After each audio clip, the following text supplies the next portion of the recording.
প্রিয় চাকরিপ্রার্থী ভাই বোনেরা, আপনারা একটানা ৮ থেকে ১০ ঘন্টা পড়ার জন্য আপনারা একটি টেকনিক ফলো করতে পারেন, যেটি আমি ফলো করেছিলাম। আমার যখন একটানা ১ থেকে ২ ঘন্টা আমি কোনো সাবজেক্ট পড়তাম, যদি একঘেয়েমিটা চলে আসতো, আমি সেই সাবজেক্টটি চেঞ্জ করে ফেলতাম। মনে করেন আপনি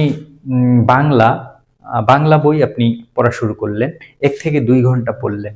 আপনার একঘেয়েমিটা চলে আসলো। আপনি বইটি চেঞ্জ করে গণিত বই ধরলেন, ম্যাথ করলেন ২-১ ঘন্টা। আবার যদি সেটা একঘেয়েমিতে চলে আসে, তাহলে আপনি এটা চেঞ্জ করে আবার ইংরেজি বই পড়া শুরু করলেন। এভাবে আপনি টানা ৮ থেকে ১০ ঘন্টা পড়াশোনা করতে পারবেন।